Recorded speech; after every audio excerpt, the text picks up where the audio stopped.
সম্মানিত দর্শক ও শ্রোতা মণ্ডলী, আপনাদেরকে জানাই প্রীতি ও শুভেচ্ছা। শুভ দিন। আজ বৃহস্পতিবার, 19শে জুন 2025 খ্রিস্টাব্দ। আজকে আমাদের জন্য মঙ্গল সমাচার, সাধু মতি রচিত মঙ্গল সমাচার 6 অধ্যায় 7 থেকে 15 পদ। পাঠ করছি আমি দীপক ইয়াস হালদার। আজকে পাঠের বিষয়বস্তু, প্রার্থনা কেমন হওয়া উচিত।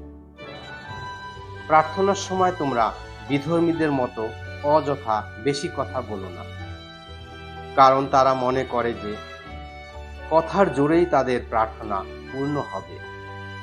না, তাদের মতো হয়েও না, কারণ তোমরা কিছু চাইবার আগেই তোমাদের পরম পিতা জানেন তোমরা কি কি চাও।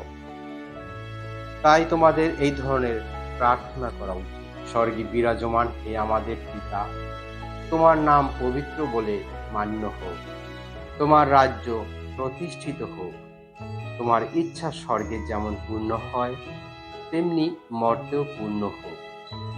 আজকের অন্ন আজই আমাদের দান করো। আমরা যেমন পরের অপরাধ ক্ষমা করি, তেমনি তুমিও আমাদের অপরাধ ক্ষমা করো। আমাদের প্রলোভনে পড়তে দিও না, বরং সেই মহা অসতের হাত থেকে আমাদের রক্ষা করো।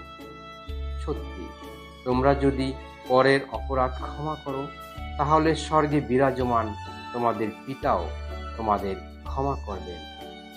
কিন্তু তোমরা যদি পরকে ক্ষমা না করো, তাহলে তোমাদের পিতাও তোমাদের অপরাধ ক্ষমা করবেন না।